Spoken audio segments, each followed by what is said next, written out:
The alarm clock wouldn't stop screaming. Julia slapped it off with more force than necessary, her heart already racing before the day had even begun. Morning light filtered through the curtains, but there was no peace in it. Another shift. Another day of juggling everything alone. Since her husband's death, life had become a careful balancing act between exhaustion and survival. She was a nurse, long shifts, emergency calls, endless bills. And in the middle of it all, Ashley, her little girl, the only reason she kept going. Julia stepped into Ashley's room and gently brushed her daughter's hair from her face. "Rise and shine, princess," Ashley groaned and pulled the blanket tighter. "5 more minutes, Mommy," Julia smiled, though her eyes looked tired. "If I give you 5 more minutes, we'll both be late." Within an hour, breakfast was made, backpacks were packed, and Julia stood at the bus stop waving as Ashley disappeared down the street. For a brief second, Julia allowed herself to breathe. "I'm doing my best," she whispered.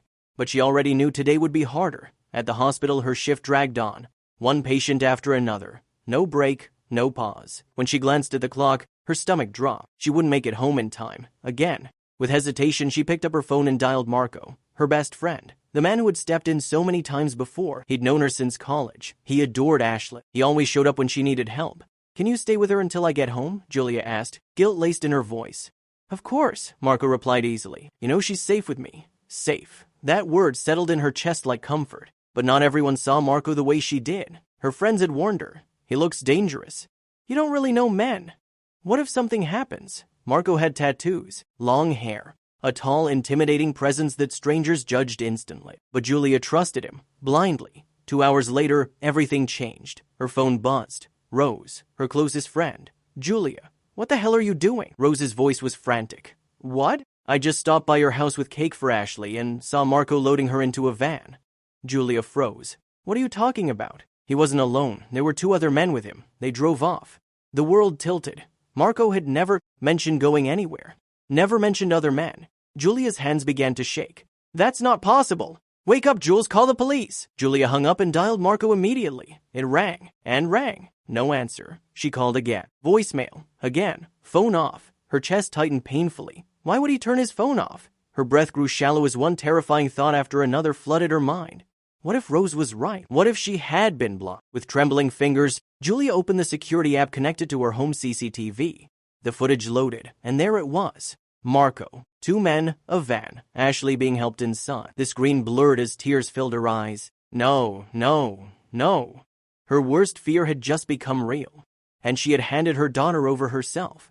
Julia didn't remember grabbing her keys. She didn't remember running to the car. All she remembered was the sound of her own heartbeat pounding in her ears as she sped out of the hospital parking lot.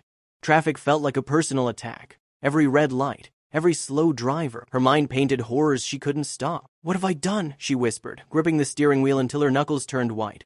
She called Marco again, straight to voicemail. "Pick up the phone!" she screamed into the empty call. When she finally reached her street, Rose was already outside, pacing, still holding the untouched cake. "He's gone, Jules," Rose said breathlessly. "I saw them leave." Julia rushed inside and dialed 911, her voice shaking as she explained everything. "They took my daughter. He won't answer. Please hurry." Sirens hadn't even begun in the distance when she heard it. Laughter. Ashley's laughter. Julia froze. Rose grabbed her arm. "I hear it too." Julia ran to the window. A van pulled into the driveway. Her heart stopped. The door slid open, and Ashley jumped out, smiling, holding pink cotton candy. "Mommy!" Julia ran outside and dropped to her knees, wrapping her daughter in a desperate embrace. "Are you okay? Did he hurt you?" Ashley giggled. "No, Mommy, Uncle Marco fixed the bathroom and took me to the park." Julia looked up slowly. Marco stepped out of the van, carrying plumbing supplies. "I was going to surprise you," he said softly. "My phone died." And in that moment, Julia realized the real danger hadn't been Marco. It had been fear and doubt.